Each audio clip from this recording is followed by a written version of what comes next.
is Rochelle. Welcome to the Hewitt Public Library Early Literacy Time. Hello, friends. Hello, friends. Hello, friends. It's time to say hello. So, this week we are talking about narrative skills. Narrative skills are the ability to describe things and events and to tell stories.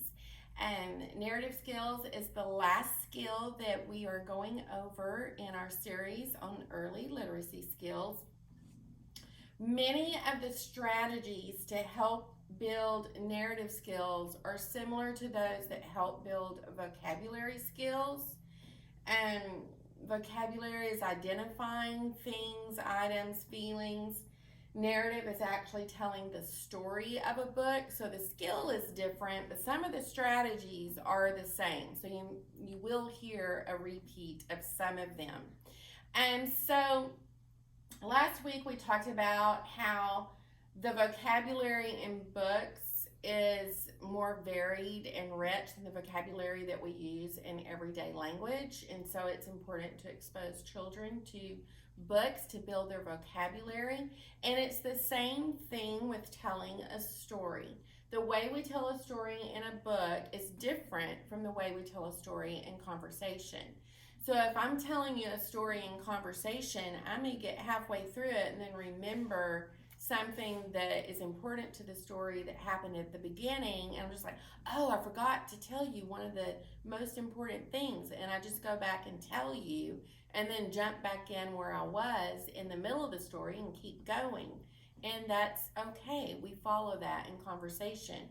We don't do that in books. So in books, we have a beginning, a middle, and an end. And it's important for children to be exposed to books so that they can start learning that structure and know what to expect when they start reading on their own.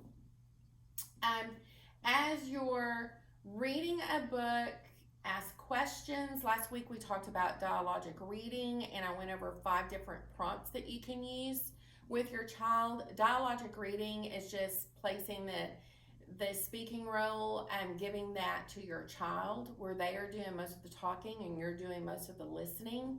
And so if you missed that, it's on last week's flyer on Facebook. I also email those out each week, so if you want to be on the email list, just call and let me know. You don't have to be a patron at the library to be on the email list. But there are different prompts that you can use to help your child talk about a book that you're reading together. So dialogic reading is a good strategy for vocabulary building and for building narrative skill development. And after you read a book with your child, talk about the book with your child. And so when you're finished, instead of just closing the book, putting it down, and maybe picking up the next book, if you're reading more than one at bedtime, or putting the book down and you're off and on to the next activity, take some time to talk about the book. You don't have to do it every time. We're all busy. But make sure that there are times that you're talking about the book after you read it. And use the word summary. So use the word sequence. Use the word in order. What happened first? Let's sequence the events and talk about it. Because it's important that they understand that there's a beginning, middle, and end. And if you think about it, we use that skill all the way through adulthood. If you think about some of the tests that you had to take in high school, in college, if you've ever taken some kind of certification exam, they will have questions where maybe there's 2 answers that look really good, but one answer is leaving out a portion of something that's important. And so if you can divide up that reading material to the beginning, middle, and end, and know what's important in each section, then you're set up for success for many years to come. And so we just talk about books, and we include the beginning, the middle, and the end. And when your child is talking about the book and they left out the beginning, or they leave out the ending, it's okay. They haven't done something wrong. We just add the information. So if they forget the middle, then when they're finished telling about it, we just say, oh yeah, and remember in the middle of the book, remember when whatever happened. And so just thinking about that and including that, putting things in order. You can also have routines to help them to understand what sequencing means, and those type of things. So practice summarizing, narrate with your child. We talked about this last week, talking about what's happening in your day, talking about what you're about to do at the store. All of those things are important for your child understanding how to narrate an event. And so as you summarize, I haven't said as much about sequencing, so I just want to hit on that one more time before I wrap it up. So we did talk quite a bit about summary, but just don't forget the sequencing either. And as you're talking about the book, if something is told out of order, again, that's okay. Just as you respond, put it in order. Oh yeah, I remember when that happened. Oh, I think first they went to the park and then they went to the store. Those type of things. Just a conversation style, having fun, just that back and forth banter and conversation, and just adding in those skills for your child. So this week I have 6 books to introduce, and they are all they have good pictures to talk about, to describe, and they each tell a story that has a beginning, middle, and end. So all of these are good for narration. This one is Unplugged. This one and The Little Kitten both have stories more black and white and grays. The one in the back, My Truck is Stuck, tells a story about the truck getting stuck, about getting help, and the whole process of finally solving the problem. It has big, bold pictures to describe and talk about to help narrate the story. And then the text, it's very simple on each page. So this is a really good book for narrating and letting your child try to tell the story with the pictures and do some of that dialogic reading. We have 2 stories here that both tell about things that you might experience. This one is My Family Vacation, and this one is A Camping Spree with Mr. McGee. These books tell stories. They have good pictures, and then these are just also things that your child can relate to in terms of the activities that you've done with your child, or maybe if you're about to do one of these activities.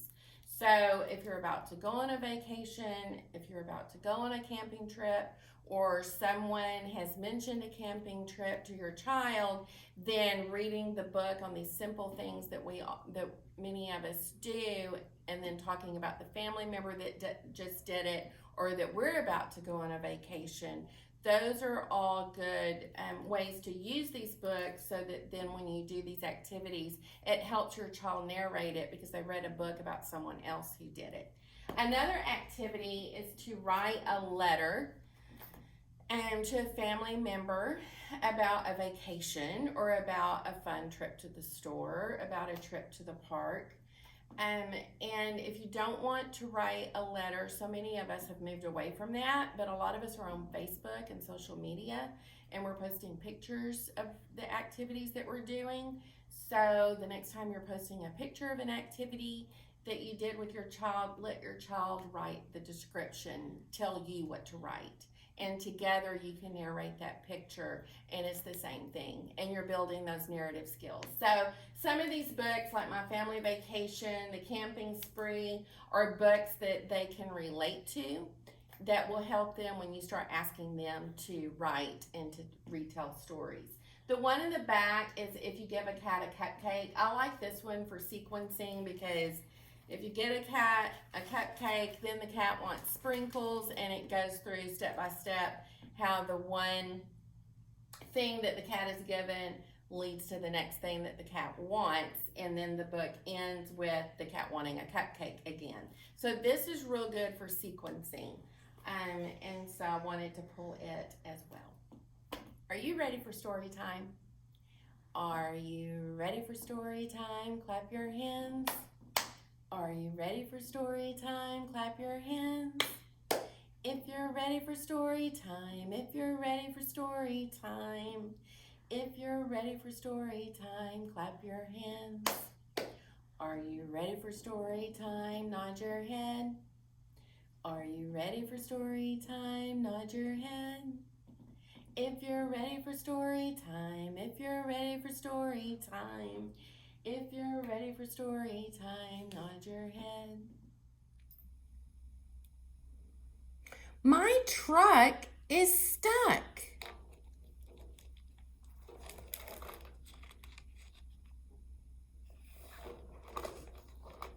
My Truck is Stuck by Kevin Lewis and Daniel Kirk.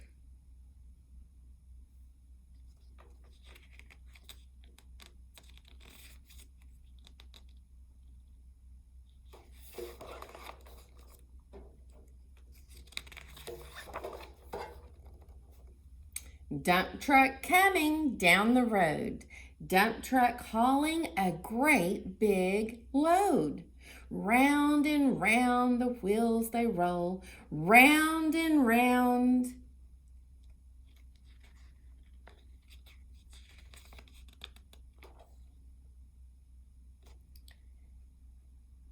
They're digging a hole in the road. What do you think will happen?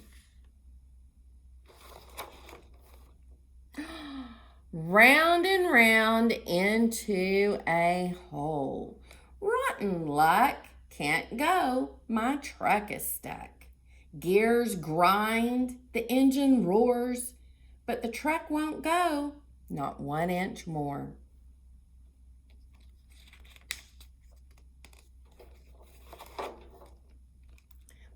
Help, please help. Does anyone know how to make my stuck truck go?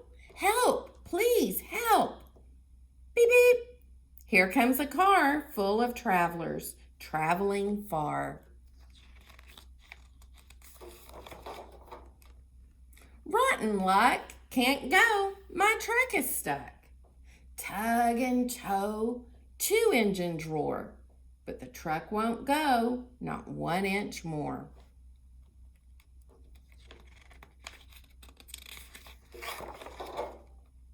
Help, please help.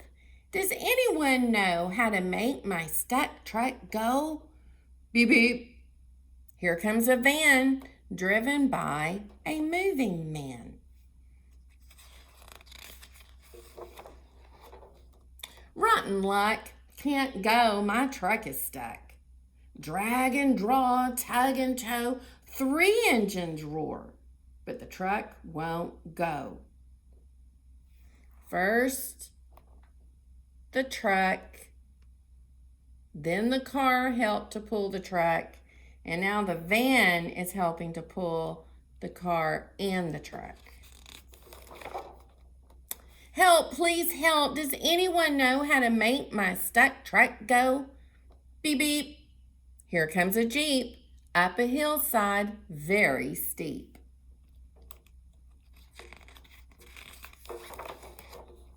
Rotten luck, can't go, my truck is stuck. Heft and haul, tug and tow, 4 engines roar.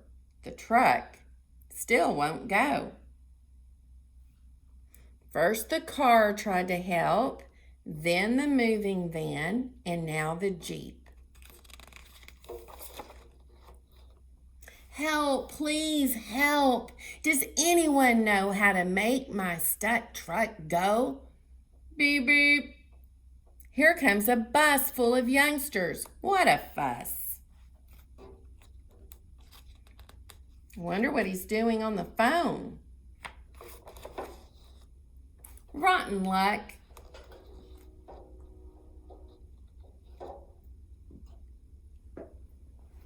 Can't go. My truck is stuck. Lug and lurch, tug and tow, 5 engines roar. The truck won't go. First the car helped, then the moving van, then the Jeep, and then the bus. Honk, honk. No need to panic. Here comes a tow truck with a mechanic. Mr. Mechanic, I'm sure you know how to make my stuck truck go.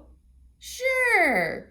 To move it on its way, just hook it up and then you'll say,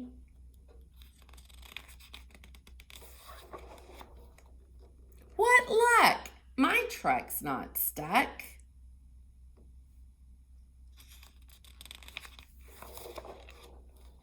Vroom, vroom. Now car and van and Jeep and bus all move on without a fuss. And the dump truck rolls on down the road on its way to deliver a great big load.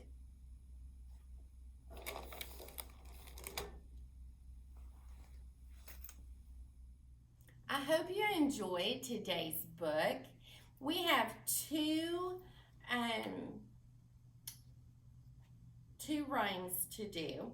The first one is called Mix a Pancake. So it's the steps for making pancakes, and it has some actions with it, and it goes like this. Mix a pancake, stir a pancake, pop it in the pan. Fry a pancake, toss a pancake, catch it if you can. We'll try that again. Are you ready? Mix a pancake, stir a pancake, pop it in the pan.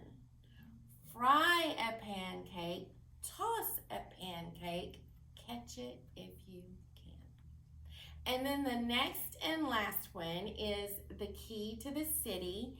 This one is good for building narrative skills, for putting things in order, learning sequencing, and learning prepositions and what they mean in, under, and those type of things. Okay, here we go. A key to the city. This is the key to the city. And this is the city. And in that city, there is a hill. And on that hill, there is a street. And on that street, there is a house. On that house, in that house, there is a room. And in that room, there is a bed. And on the bed, there is a basket. And in that basket, there is a blanket. And under that blanket, there is a baby. Baby under blanket, blanket in the basket, basket on the bed, bed in the room, room in the house, house on the street, street on the hill, hill in the city, and this is the key to the city. Thank you. See you next week. Goodbye, friends. Goodbye, friends. Goodbye, friends. It's time to say goodbye. Goodbye.